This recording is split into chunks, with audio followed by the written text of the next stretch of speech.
and welcome to the best thing you watch. I don't know what Chris is doing.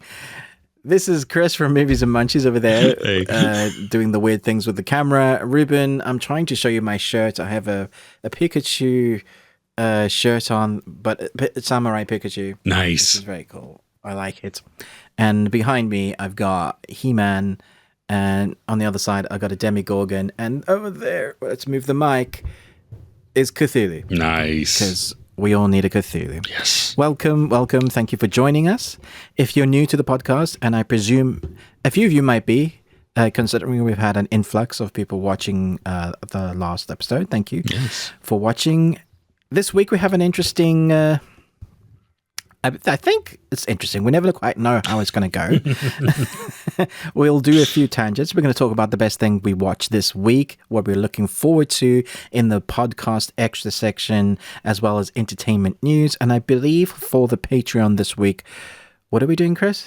It's kind of an existential question. Well, not really existential, but, you know, just the discussion on cinema and the internet's influence on it, good and bad. So I think it'll be fun conversation at the least. I think it'll be interesting. Yeah. But before we jump in, as always, I'm sure Chris has a question. I do have a question. Yes. All right. So would you rather be in a Hunger Games arena or be on the Death Star during the Rebel Alliance attack? I think Hunger Games. How come? Because, well, the Death Star blows up. True. Knowing my luck, I'm going to run into Vader, or I'm not going to get an escape pod, and I'm just going to blow up. And if I take me as I am now, I'm unfit, overweight. I'm going to hobble down we're like, yo, what's up? And I'm just going to sit down and talk to a stormtrooper that's dying and say, hey, dude, how you doing? You got a drink in there? How do you go to the toilet? I'm going to ask all those questions a Star Wars fan wants to know. Like, what is there? Like a flap? Is there a zipper? I'll ask stormtroopers that. Nice. I won't ask Vader anything. I'll just yes, I will come over to the dark side if you'll have me. Yes, and he'll say no. Hunger Games, at least. Any kind of knowledge you have of the wild, depending on what sort of location it is. If you have the basics, and I grew up in South Africa, I think I might be able to fashion a spear. I'll have knowledge of what not to touch or eat a little bit. I can find North, probably. How that helps in the Hunger Games, I don't know. Yeah. And I'm big and weighty, so if I get going, if I see a little kid, I can probably take one attack and then just like squash him.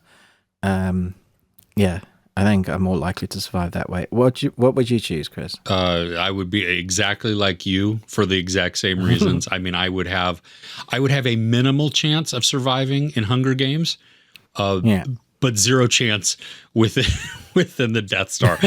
My luck would be, I would be really far in to the Death Star, and so there's no getting out. Yeah, exactly. You know, at least in the Hunger Games, I mean, I don't even need to rush towards the weapons. I just need to rush the other way. You know, I just need to, and then I can figure out something later.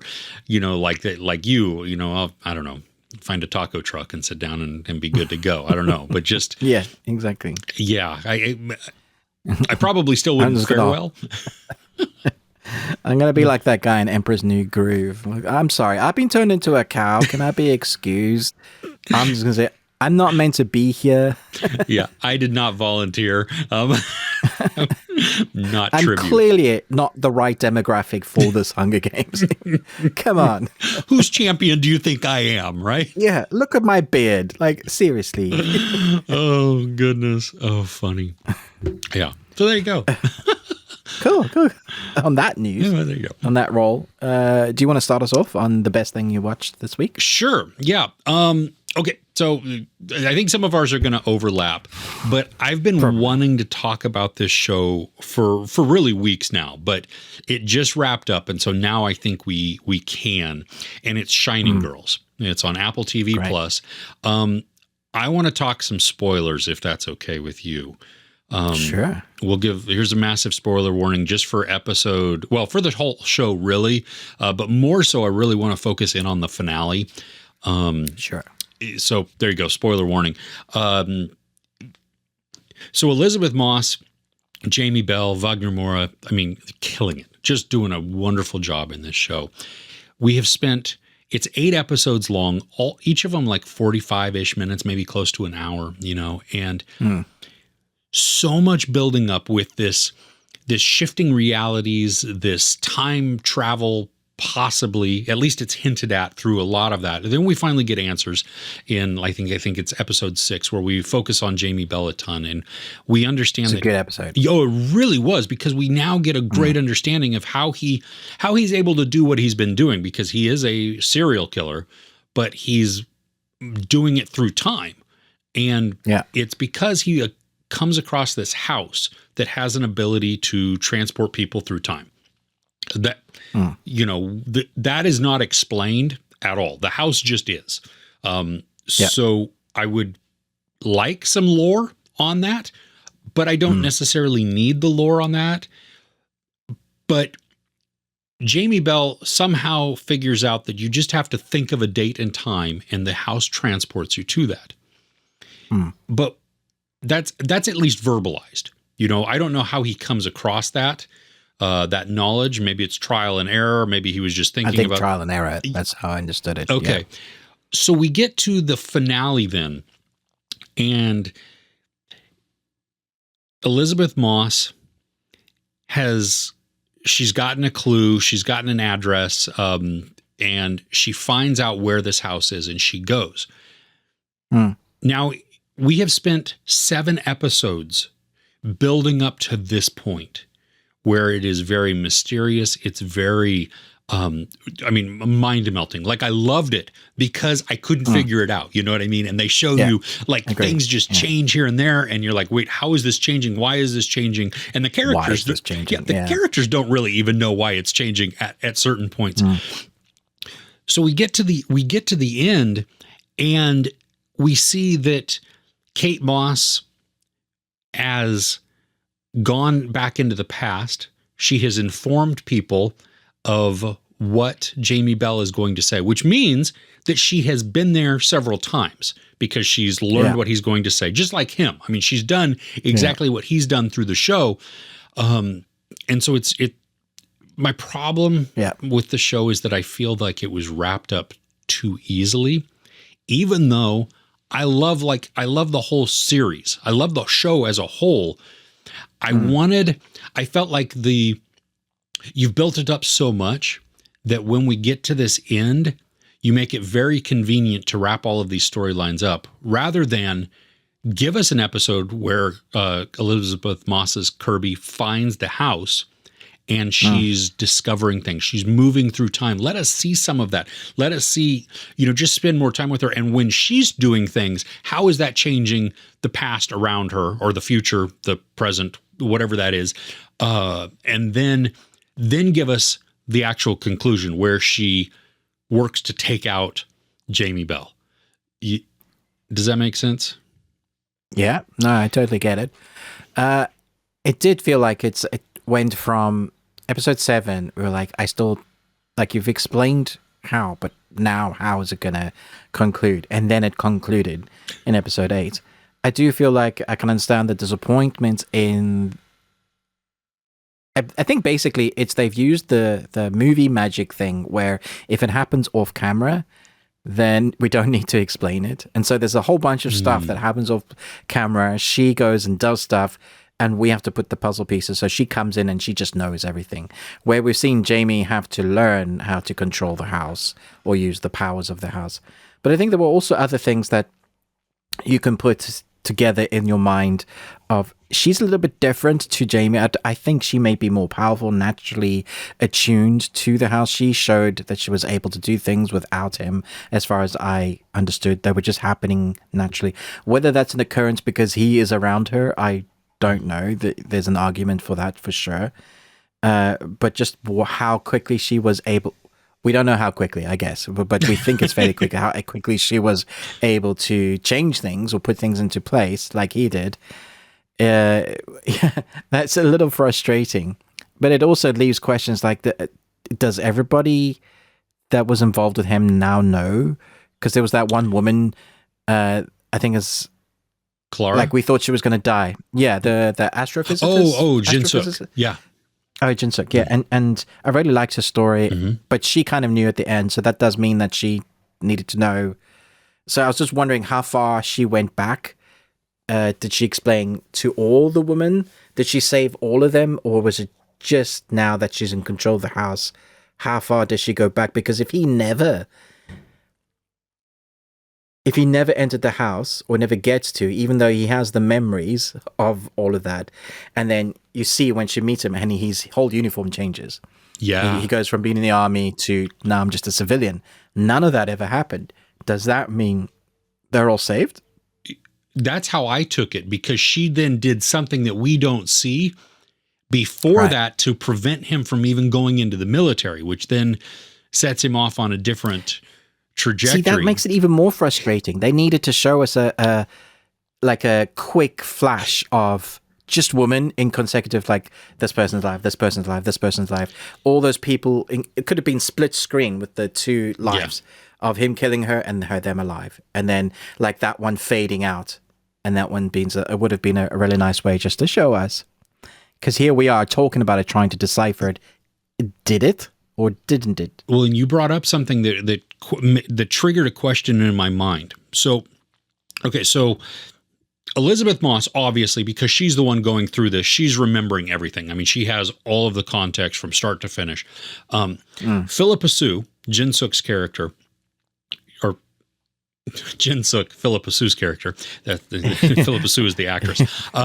She, while she's with Elizabeth Moss and these things are happening, she is aware that things have changed. She is aware that exactly. But why doesn't everybody else also know these things? Like remember these things? Like, so if something has changed in the past, Jinsuk is no longer the astrophysicist at the planetarium there. She is now a mechanical engineer who has dropped out of grad school. But she knows that, right? She knows that something has changed. But Elizabeth Moss's husband, Chris Chalk, is the actor. He doesn't even know who Kirby is. Like, so it leads me to think that whoever Jamie Bell's character messes with, attacks, somehow gets pulled into that kind of timey-wimey stuff, so that if they had survived, or if Elizabeth Moss had intervened like she did with Suk, then they would have also gone around being aware of what's going on. Or it's Elizabeth Moss' character being around Suk, who has the extra powers, is able to change things or influence things. Well, see, I didn't take it as Elizabeth Moss had any sort of power. I only took it as I did, yeah. Okay, weird. yeah. See, I took it as really the house is changing or changing things. Oh, but no, I guess not. Well, no, because they both had power, because even his friend was unable to go to different times. Sure. Well, so it's there's something in you. Yeah, that the house doesn't react to. Yeah. Okay. I mean, I can see that. Then that is sort of a power there, but I don't know, because it becomes a weird like just question in my mind of what do you remember and what are the rules for remembering or knowing that something has changed, you know? I mean, and I kind of like the idea that it's, if Jamie Bell as the instigator, say, has affected them, then now they're pulled into that changing timeline and are aware of it, versus somebody like Chris Chalk, who was married to Elizabeth Moss, then isn't married to Elizabeth Moss, and he has no clue because he wasn't actually attacked. But brain working now, Wagner Moura's character should remember at the end when Elizabeth Moss goes to the bar and sees Dan. She's like, do you remember me? And he's like, no, he doesn't have any memory of her. So because he was attacked by Jamie Bell, he should also have at least some sort of memory that something was changed or that he was at least stabbed and now he's not dead. But if she's reset everything, does that reset everything? So from the very beginning, in that way, then even Jin Suk doesn't have any memory of any of this happening. Okay. Yeah, because we don't see her. So well, we do see her. Don't we see her at the just at the planetarium, just giving her a presentation or something? Yeah. Okay, we see her at the planetarium, but do we know? Does she know? There, at the end.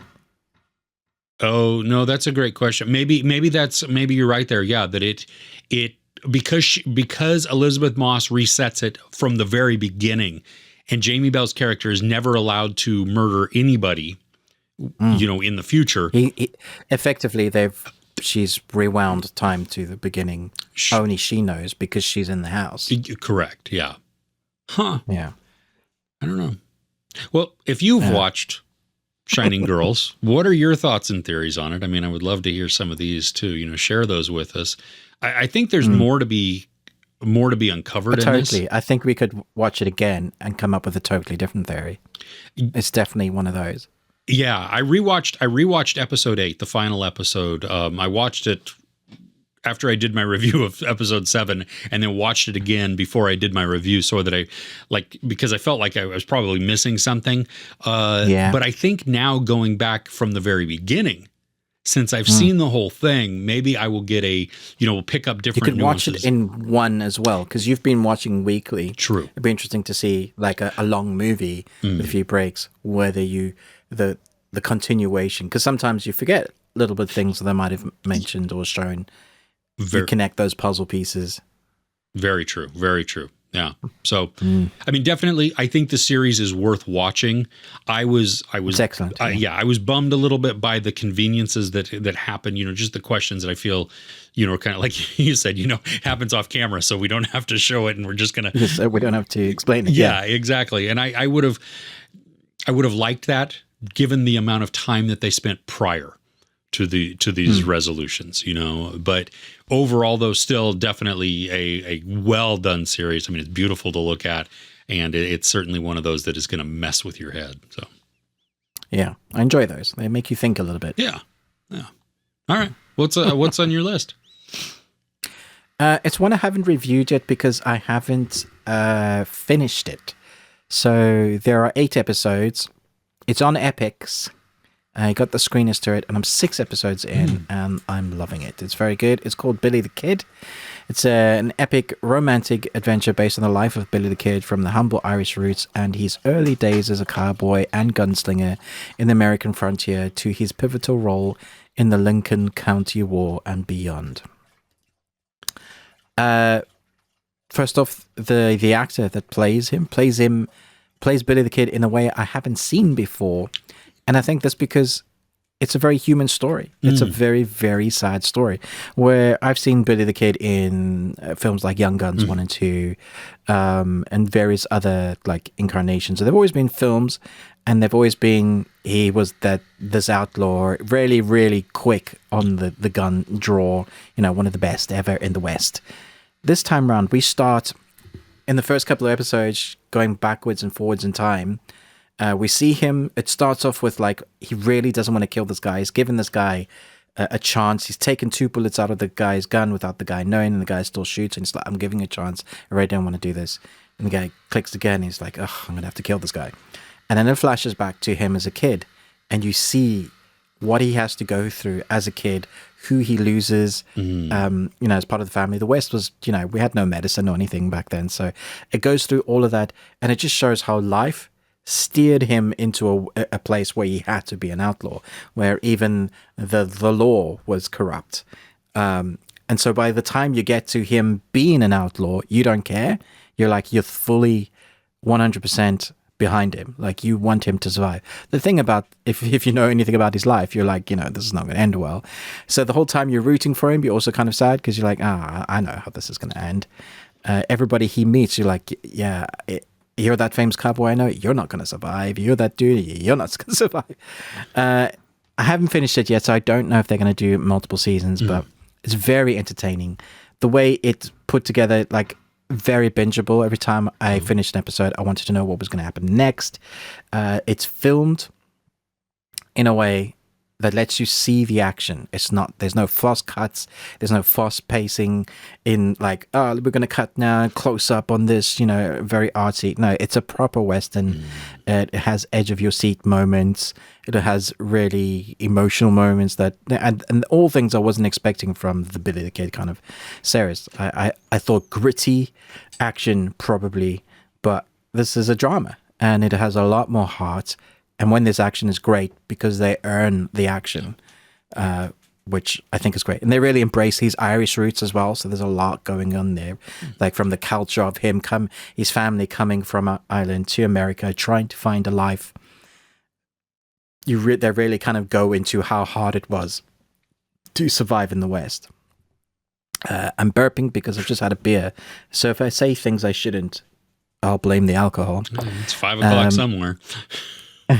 Well, it's 20 to 4. It's well, for everybody else, it's 7:40 on the West Coast AM. Right. So I have whiskey in my coffee. Nice. Yes. That's a good one for a cold, I think. Whiskey in the coffee. Absolutely.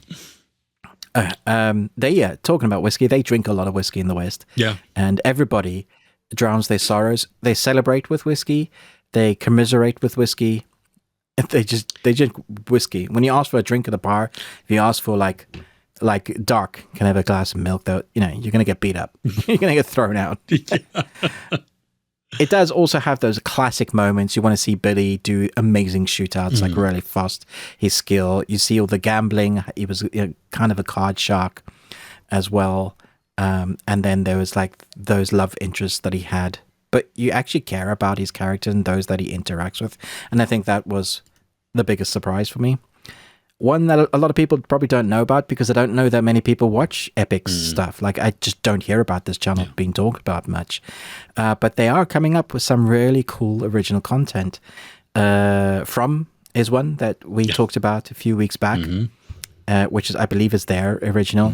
Whether it answers some questions in season 2, I don't know, but it certainly was entertaining. I did watch an original film from them, which I haven't even reviewed because it was pants. So not everything is great. It was pants, British colloquial term for bad. I love that. But yeah, I love mega Western, and this is like, you like Western, you're going to get a story as well. Now, do they paint him as the hero, or is he kind of an anti-hero? Yeah, I would say he's an anti-hero. There's a story in here where there is a reporter that he befriends. This reporter is trying to write an article on the ring of these people, like the top 1% controlling everything. And he gets in trouble. And so by association, if Billy will do something, he'll break into somebody, decide not to hurt anybody, not to steal anything, but still get jailed for 3 years because he has the association of this good guy that is the lawyer. So by the time he becomes an outlaw, he's kind of an anti-hero. There's a lot of times where he's put in a situation, whether the people he's hanging out with or the people just after him, where he doesn't want to kill, but he has to survive. Or he finally makes that decision, I can't let this guy survive because that will be the end of me or my friends that I care about. And so there's never been a part where like, yeah, you're just the outright bad guy. It's like, you're just a bad guy because of the place you find yourself in.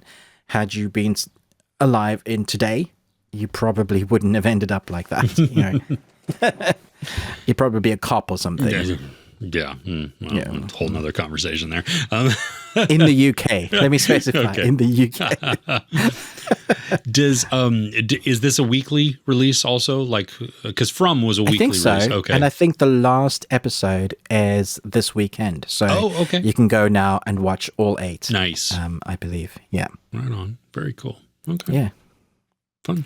So what is your favorite Western, Chris, and those listening? Oh gosh. Wow, it's a tough question. That is a tough question. Because there's some good ones. There's some good modern ones as well. Yeah, there's some like the ones that really pop into my head first are the more of the modern ones. So, Yeah. I mean, Young Guns 2, that instantly popped into my head just because we're also talking about Lily Kid. I'll make you famous. Talking about, you know, but 310 to Yuma and it's great. Yeah, True Grit, and see all of these. I'm thinking now. Oh, and even Magnificent Seven. All the ones in my head are all of the modern versions of those movies. You know, so but there's. Gosh. Yeah, I'd go Unforgiven, which is really good. Tombstone's probably up there. Is one of my favorite. Yeah. Val Kilmer as Doc is just sublime. Yeah. Yeah, he eats up every scene. Oh, goodness. Yeah. Yeah. I'll be your Huckleberry.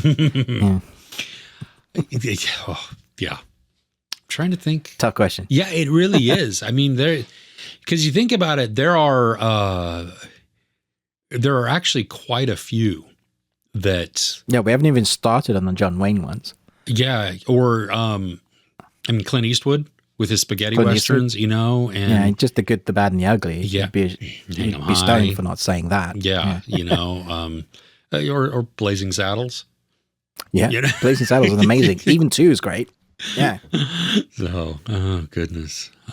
Well, we've given enough there. Let us know your kind of top 3 westerns. There's been a few series that haven't been great, but see if you can find a trailer for a series called Briscoe County Jr.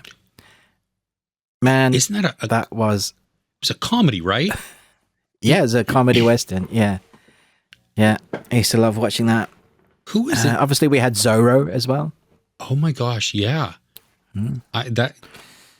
See, yeah, we could go down a rabbit hole. There's so many, of just so many westerns there. That's okay. Well. We'll have to do a podcast special just on westerns. Yeah, that would be fun. Yeah. Okay. Yeah.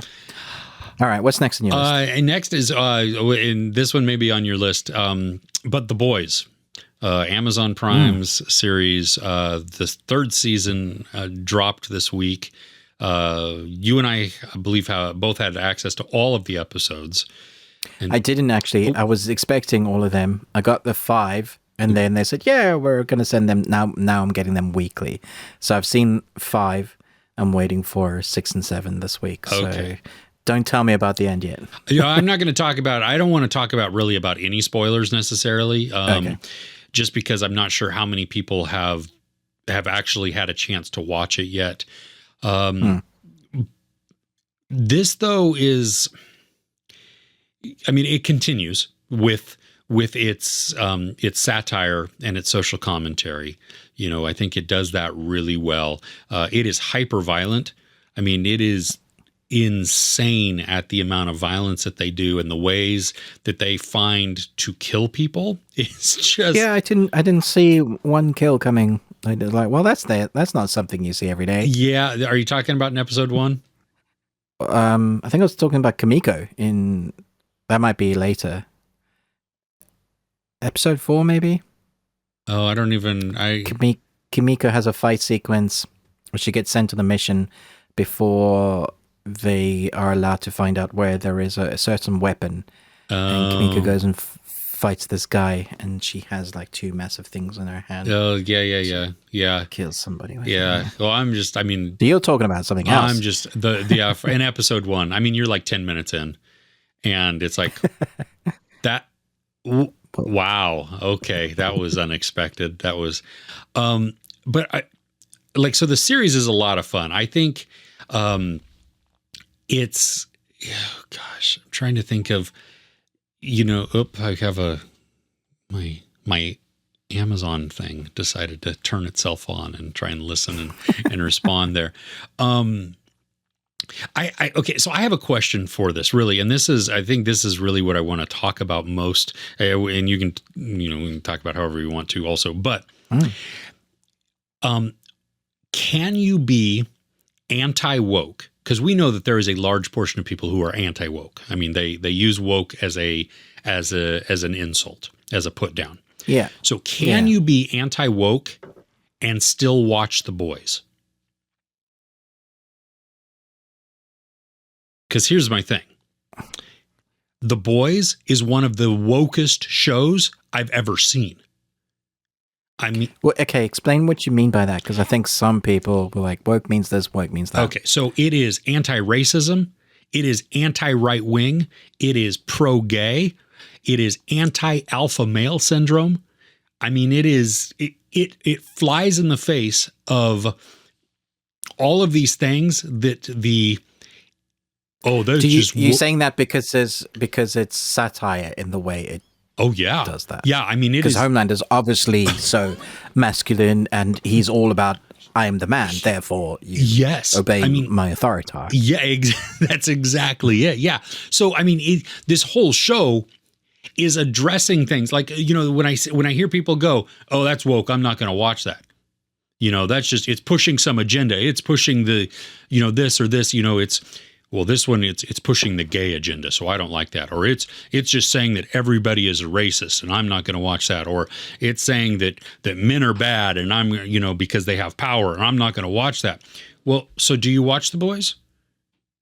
Because that's everything that you say you don't watch, you know? And as I was processing this week after binging it, it just struck me as funny, because I think the show is so good in its social commentary, and there are so many layers to it that it attacks that, and it does it in a whole bunch of different ways.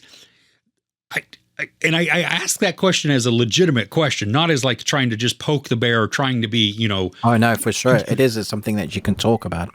I mean, I think this is one of the reasons why I didn't find it funny this season. I definitely laughed at moments, but I was laughing for the extremeness of what I was seeing on screen, or what the characters were doing, or what they were getting up to. But I felt like it was a much more serious tone. Even the satire stuff, I was like, whoa, that is... And possibly because I was like, you're hitting the nail on the head, like 100%. The reflection back at oneself, like what's happening in the media, what's happening in our countries, our world, the representation that's not representation still. Yeah, for sure. It's them saying, hey guys, it's time to wake up. And which is why you get the anti-woke, we're so woke, I'm so woke that I'm not woke comments, which is bonkers. I don't know if you can be anti-woke. I think we all just need to be human and realize we're probably all racist in some way. There's definitely some part of your upbringing from the culture. If you're white, 100% you're racist in a little bit. You might not mean it, and there's things you can unlearn. But, you know, me coming from South Africa, for sure there was stuff in my past that sometimes will be sayings and like, oh, I didn't even see that coming up. And I think the show pokes fun at that, but it doesn't choose one particular sect. It chooses everything. So like Ricky Gervais's comedy, no one is safe. Yeah. And I think the show balances that really well. Which is probably why it has so many people being offended in some way or another. Like, I feel like a little bit attacked. Maybe that's because it's pointing some part in your life that you need to address, maybe work on a little bit. If you felt like, oh, I'm not so sure about that. I don't think that's right that they should be doing that with that skin color. Did they really want to show two women kissing? Oh, but now she's kissing a man. What the, you know. If that's getting your back up and your hairs are standing up in the back of your neck, time to get your racist card out and say, I'm just going to write this one down. I've been given the yellow card because I've said this. And I might get a red card next time if I say this. Or not actually get past my understanding that all humans have blood and it's red, regardless of your skin color or your sexual orientation or your politics. We're all just human. We have one life. And that is how Ruben sees it. Thank you for attending my TED Talk. You asked that question on purpose. You knew I would say something like that. No. I mean, it's just because it really it baffles me sometimes. I mean, just from a cultural standpoint, and not a nationalistic cultural standpoint, but just as a media consumption culture, that there's still so much toxicity that bubbles forward and up to the top. So much. Given, and I think maybe it's more prevalent. I would think that it would be going away faster, but because the world is becoming smaller because of our connectedness, our technology, our exposure to different cultures, our ability to see things from other cultures. Through Netflix or through these streaming platforms, from movies and shows from all over the world, we get to see glimpses into people's lives and the way this people group lives and this people group lives and how it differs and everything else. But I think what that also does is it brings forth even more the out of the woodwork, the people that you really shouldn't talk. You should be just quiet for a little bit and self-reflect and understand why you are not the best and your race is not the best just because you think it is. I don't know. I don't know where I was going exactly with this. I just think the show I think is biting, but it's really effective. So, if you're looking for an action show, this gives it to you. This has the fights, the choreography is wonderful. The filming is gritty and it puts you right into the storyline. These characters are complex and most of them are unlikable and they're designed that way. So that you even on the good guy side. Yeah. Oh, absolutely. Yeah. There's only probably 2 or 3. Not even. I would say Kimiko's had a bad start, but I would say she's a good guy. I would say Frenchie has had a bad background, but he's a good guy. I'm not so sure Butcher's a good guy. I'm not so sure Huey's a good guy. He's selfish. Yeah, no. The only other one that is Mother's Milk. That comes into mind, that you see this redemption arc and he's struggling. And that's what I like too. Really you know what I mean? Yeah. And this one, this season brought in so much family relationship and so much. There were these kind of couples all over the place with the storyline. I felt like it was the story arc that we might be waiting for the next season for what goes on. I just hope that we're not going to string along the Homelander story for that season as well. It does feel like we've been doing Homelander for 3 seasons now, and they need to move on. I haven't seen the last 3 episodes, so my worry is, are they replacing one monster for another? But you'll know what I mean by that. Yeah. Yeah. It's... I talked about in my review, like the paternal relationship, but really it goes larger than that. I think if you think paternal in the traditional sense of how it used to be, where father is protector type of thing, but you take out father, you take out the gender part of that. And so you have a relationship where one is a protector over the other. And sometimes how that struggle is where the one being protected doesn't think that they need to be protected or that they should be the protector. You know what I mean? And so you have this power struggle within there that's not necessarily antagonistic, but it's out of a desire to take care of the other person and how that affects and how that really works within the relationship. It causes a lot of conflict. And for the story, there's some good story tension there. And this season, it interweaves that through almost all of the characters, which I think is really great because you have Ryan, the kid, with Butcher and Homelander, that triangle that happens there. But you have Homelander, if you think of him as like the father figure or the one because he's in power or he's in influence over some of the others, so you have like Deep trying to get himself back into the 7 or A-Train also trying to get himself back into the 7. So these, and vying for approval. And what does that mean? And should they want approval from Homelander because he's a terrible person? And, he's horrible all the way around. And are they worth it without him or without being in this? And you can follow that through so many different things. Even just like take I liked that Frenchie and Kimiko's relationship is very similar to Starlight and Huey's relationship. Yeah, that's a good comparison. Yeah. I would like more from Starlight, actually, to be fair, in terms of the use of her powers. So from what I've seen, she's not getting to be Starlight yet. We saw some of her in season 2 where she got, but I remember season 1 going, oh my gosh, that's her power. I wonder how they're going to use that. And they never really delved into that. They're just like, her eyes glow and then she calms down. Like, come on, this is the power of a star. Yeah. Anyway. Yeah. So it is worth checking out. And yeah. Okay. There. Word's done for this. Yeah. Word's done.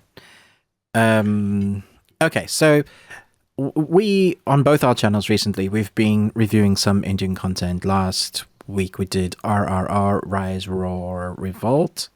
And I thoroughly enjoyed that. I thought it was a good film. And off the back of that, fun enough, I think we were both thinking, should I dabble a little bit more further? And we both did KGF because that's been like the film that everybody's been talking about in the comments. Watch KGF, watch KGF, watch KGF, watch KGF. So I watched it. I didn't like it. Sorry. I feel like it reminds me of when the Dutch angle became popular and it was in everybody's film. And then now we've got fade to black and quick editing that like the Transformers. I'm just like, no. I do feel like number 2 is better. Okay. It still has all the same issues. Fade to black, Dutch, well, not Dutch angles, but fade to black, quick editing. But it has some action scenes that, like, my jaw was like, whoa. And the cinematography throughout both films is something that Hollywood on a lot of films could take a few cues from. Like, beautifully shot, wonderful lighting, fantastic moody. They're both fantastic music videos, like 3-hour-long music videos, because they're all slow-mo and there's an amount of different music in them. Okay, so I reviewed those 2, didn't like them. Apparently it's about culture and it's not for the whole population of the world. It's just particular certain cultures. Fine, I'll let you have that if that's the case. Maybe shouldn't be available to everyone around the world. Why did Amazon, if that's actually the case, I don't think they were thinking that. I could argue about that till we're blue in the face as to why that's not the reason. A film is, a film can be bad and other people can have different perspectives. Fine. Here's an interesting, I guess, an opposite way of thinking, and again with the culture. I watched another Indian film and thoroughly loved it. Like, I thought it was great. It's ridiculous, over the top, silly, but it's Die Hard in a mall. And like you've got me. They have a couple of dance things that changes the tone and does have sudden change tones. Like, it's really humorous and then it's really dark. And so you do kind of go, well, okay, what's happening here then? But the action, they don't fast cut away. You get to see all of the choreography. There is going to be that epic slow motion like we saw in RRR. But it's Die Hard, like Bruce Willis. Think Bruce Willis doing slow-mo, all his action scenes, but more hand-to-hand combat as well. And I haven't said what the film is, have I? No, I know what it is, though. You know what it is? Do. Do you want to tell the people what it is? It's called Beast. Yes. And it's fun. So you thoroughly enjoyed this one, right? Loved it. Okay. I haven't. And everybody else tells me it's awful. That's what I was going to say. That I haven't seen it yet, but everybody in the comments, they're like, stay away from this movie, but check out this movie. Don't watch this movie. I'm like, well, that's okay. Well, I mean, that's the reason why I checked out KGF Chapter 1 is because everybody in the comments was like, you need to see this movie. It's like, okay, cool. I don't know. I asked for recommendations, so I got recommendations. So I, checked it out. Now I'm really wary of what they're recommending now, Chris. It's funny. I mean, I might give Beast a chance because I have it on my, it's on my list to watch at some point. Just because somebody had mentioned at one point, like that it was Die Hard-ish in a mall. And I'm like, that's exactly what it is. That sounds fun. I mean, that's really, you know what I mean? Like, it's exactly what I needed after having watched KGF. Okay. I was like, oh. And then I watched this and I was, oh my goodness, this is what I wanted. There's this hero. He's not part of the special forces team anymore because of something that has happened. You care about him. You feel sorry for him. But he also is the most plain looking dude compared to like the people we see in KGF. He's not like buff. He's just like an everyday sort of cop dude. Okay. Kind of like Bruce Willis was, with receding hairline and his white tank top. This guy, but when he fights, man, he's violent and brutal and funny at the same time. Oh, really? I really want you to watch it to see if you enjoy it, because it is silly, it is stupid, but it's fun. Yeah. But see, and that's okay. I mean, right? That's what I mean. These movies have their place to put a smile on our face, to make it just enjoyable to watch. I mean, there have been plenty of times where we've gone to the movie and we're like, well, that was really actually as a story goes, it was bad. It was not a good movie, and yet I thoroughly enjoyed myself and I had a lot of fun. And this is exactly why I want some escapism. I mean, Avatar, it's not a great story, but it's the highest grossing film of all time. There's a reason why people enjoy these escapism adventure films. Yeah. I want it to entertain me. So, okay. Well, I will check it out then. You'll have to tell me. Like, were you high when you were watching this, or maybe you'll love it. I don't know. Oh, well, that'll be fun. Okay. Well, that's good. So, what's next on your list? Lightsabers. Okay. Yeah. Let's do it. So Obi-Wan Kenobi, I know that the show is polarizing to people. Like, they're just kind of, they're like either not having it totally. People are very close to this character, so I'm not surprised. Yeah. And that's okay. I mean, I understand, and you can totally not like a series. That's totally fine. But I think you also need to allow the people that do enjoy it to enjoy it. And not try and shame them. How dare you enjoy it? Yeah, Obi-Wan. exactly. Yeah. You know what I mean? Yeah. But like we talked about last week on our podcast, we spent a great deal of time talking about something we weren't going to talk about, which was Obi-Wan Kenobi. And so I guess this week we will talk about it. We'll talk about it a little bit. Yes. So, I mean, we brought up, the fact that I was surprised that there wasn't a lightsaber fight. The lightsaber, we saw it, but it never came out, at least for Obi-Wan. I mean, the Inquisitors had theirs, but that was it. And, we speculated that, well, maybe they're waiting until it's the showdown between Darth Vader and Obi-Wan, because that would be awesome. I didn't expect that to come so soon. I didn't. No. Spoilers. Sorry. I guess that the Darth Vader is in this episode. If you're talking about Obi-Wan, I think it's a given. It's going to be spoilers, because the episode is aired. It's really hard to do an individual episode review and not talk about specific plot moments. Yeah.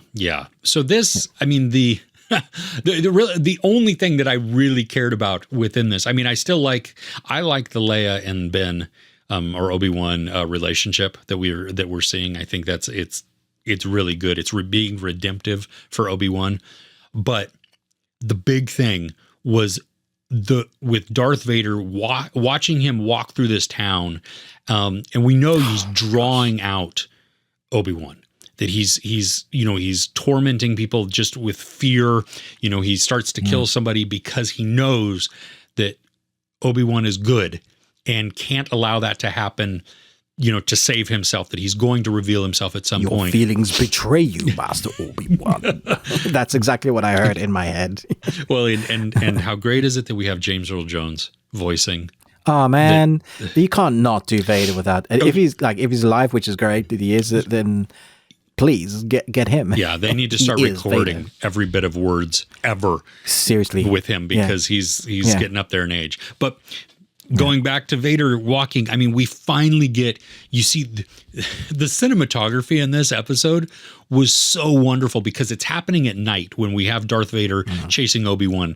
And so you just will see the glow of red and then the glow of blue. And sometimes I loved it. My favorite scenes, I think, were when they pulled so far back and you just see them just tiny walking along, from really far away, and you see the blue and the red just.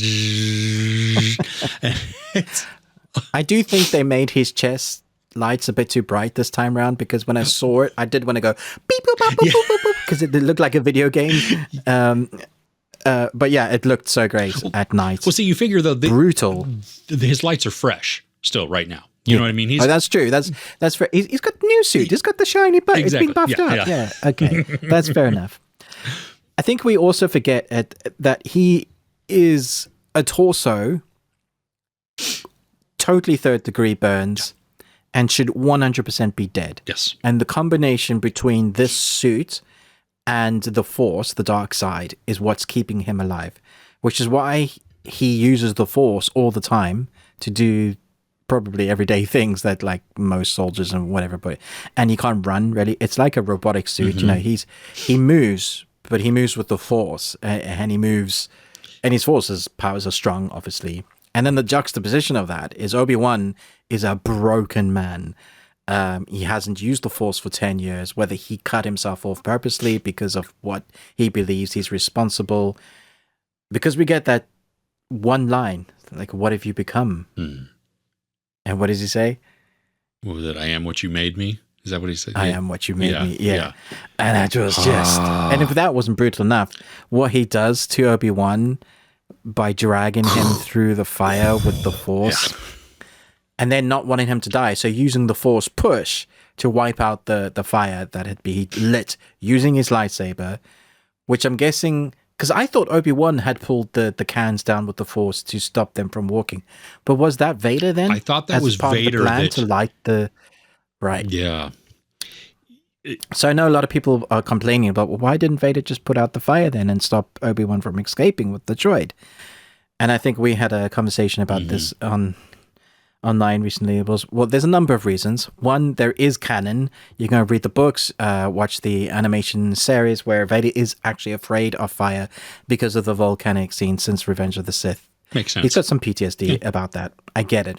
But also, he's probably playing with his food like a predator does. He's waited 10 years for revenge. He doesn't want it to be over. He found him. Now he's on his trail. And that's what's going to be, that's what's going to come into play. I can't help but being a little bit disappointed with the fight scene. I get why it wasn't a duel. It was more just a beatdown. Obi-Wan doesn't have any skills. I mean, he has skills, but he's just in fear.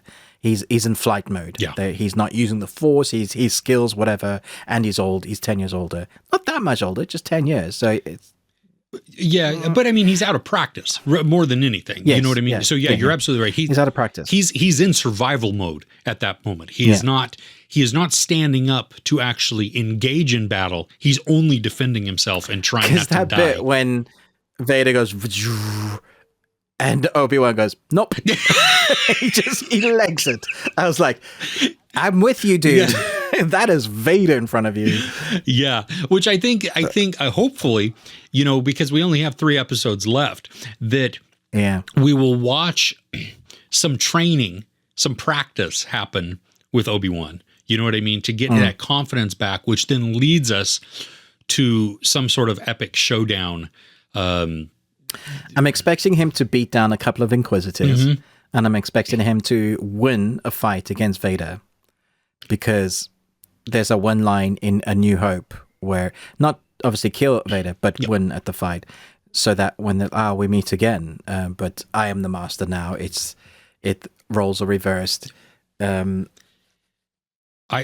think too that I don't think that Obi-Wan will ever want to kill Vader now. You know what I mean? He can't. I don't think he can. He didn't want to do what he did on Mustafar. I mean, that was truly, I mean, he was heartbroken about it. And then we see the ramifications of that within this series, of just how broken that made him, how full of remorse, because his best friend, that whole relationship. So, which is why I think in A New Hope, he could have fought a lot more, but he chooses not to. And he just, because he wants Vader to have the redemption. He wants him to get to that point of that redemptive arc that he can turn away from the dark side. There's still good in him. Yeah. I felt it. Yeah. No, there isn't. Yeah. You know what he's done. Just that one moment. So if you put those 2 moments we've seen, that one walk from Rogue One, where he's in, he's trying to get the plans, and he's just like flinging people up to the roof, and he's slicing. But then you put that with this moment where he's walking down, snaps one neck, drags one person, uses the Force that side, and you're like, yeah, this is what everybody presumed he was like once he turned. But we've never really gotten to see that. Like, we're actually playing in that world, it's a really fun time to be a Star Wars fan, because we've got so much Star Wars content coming out, like weekly, monthly, yearly. What we had Star Wars Day recently, and they announced just a plethora of new content. Andor, I'm really looking forward to. I think that could be really good. I think yesterday they announced the second season of the animated series coming this year. September, they announced another anime. We had the anime versions. They're doing another season of that. And what's the name saying that Solo isn't dead? The franchise of Solo isn't dead, that we might get more. Oh, really? Okay. Yeah. Nice. Yeah, so it's good. I like Star Wars, even though I found some things just terrible in the Obi-Wan. They were just like, why don't you walk around the blockade? The gate, yeah. That was when they come on. When had they not pulled out to show show that it's just kind of in the middle of the street, they should never have pulled out. Well, that reminded me too of do you remember in All of Us Are Dead, where so think back to that zombie movie or the zombie show, where all of these people are like in the they're in the street and they're getting ready to block off the horde of zombies coming, but the whole street isn't blocked off. It's and you're like, well, I guess they can only walk forward. How is that gonna work? As long as they're pointed this direction, this is only the direction they can go. They can't veer off to the left or the right. I mean, that was like with Leia's chase at the beginning with the bandits right next to her, and they can't catch her. I was just like, are you serious? Like, what? What is going on? Who designed this? Hey, because I need to have a word. Flea is old, dude. I mean, he's yeah. Oh my gosh. It's just, come on. And Obi-Wan couldn't catch her. Like, it's like, I know you're 10 years older, but she's right in front of you. And he's like, Leia, wait. He does the voice so well. Yes. It sounds like Alec Guinness. Luke. It's so good. Trust in the Force, Luke. Yeah. It's great. Oh, wonderful. Oh, you got anything else on your list? I watched a bunch of stuff that was fairly good. I mean, I'm enjoying sci-fi at the moment. I've started getting into Strange New Worlds, which is the new Star Trek series, which is fantastic. Like, if there was ever going to be a Star Trek series following the numbers of what makes Star Trek good, I'm pretty sure like the fans of Star Trek must love this, because it does exactly what you need. I won't go into it because there's a lot of like, this is where the story is. It just is as if you started watching Generations for the first time. It feels exactly right. And we've had a lot of other Star Trek series recently that just haven't really hit the mark, like Picard. The Netflix one that I know had a mixed reception. I didn't mind, but still it doesn't really feel like Star Trek. Oh. And then the most Star Trek series is not a Star Trek series. It's called The Orville, which had 2 seasons. Seth MacFarlane, I believe, and then was cancelled. And then Hulu/Disney bought it, and it's had a revitalized. And they aired the first episode, The Orville: New Horizons, and it gave us like a feature-length first episode. It was really great. The thing is, I've forgotten is that they use a lot of the orchestra, but a lot of horns. Oh, and it feels very 90s in its score, and it was really irritating. I was like, I don't remember it being like this. It's really horny to be punny, yeah. But it's also a great Star Trek series. That's not a Star Trek series. So if you're looking for some good sci-fi, there's some new stuff that's just come out that's actually worth a go. Nice. So Paramount Plus for Star Trek New Horizons, Disney or Hulu for The Orville, if you're looking for those. Worth sticking on. Just have it, just have a go. See if you like it. Because I went through a slump this week where I watched 4 things and I stopped halfway through each thing. Oh no. I went, nope, not watching that. Just terrible content.